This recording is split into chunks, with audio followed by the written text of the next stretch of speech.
Donald Trump held a rally in Madison Square Garden, and needless to say, the entire venue was packed, not to mention the thousands of people who wanted to get in. And as usual, the mainstream media is being as deceptive as it always is. The propagandist rag MSNBC said that Trump held a rally in Madison Square Garden, and so did the Nazis, and that means that Donald Trump is literally Adolf Hitler and the Nazis. Okay, did Jews speak at Nazi rallies? Did black people speak at Nazi rallies? Were there Israeli flags at Nazi rallies?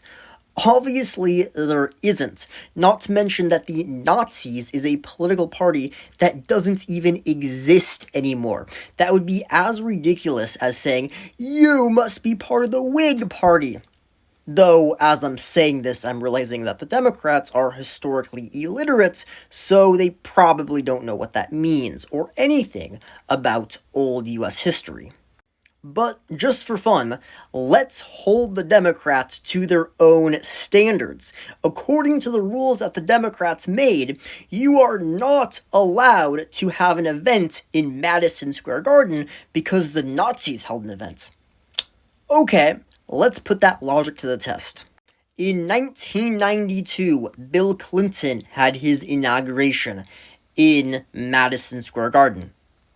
I guess that makes Bill Clinton a Nazi, doesn't it, according to left-wing logic?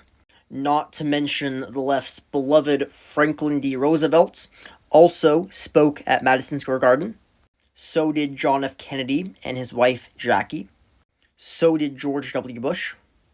So did Jimmy Carter and Dwight D. Eisenhower. Which, by the way, Dwight D. Eisenhower winning in the 1950s was the last election that Democrats didn't contest. But yet they get so mad at Donald Trump when he questioned the 2020 election results and then willingly gave power to Joe Biden on the same day. Herbert Hoover also spoke at Madison Square Garden. I know he's a little bit cut out of frame, but he's just right there.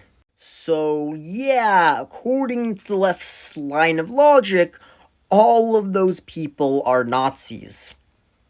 Interesting. Democrats can't handle when you use their rules against them. According to the Democrats, it's rules for thee, not for me.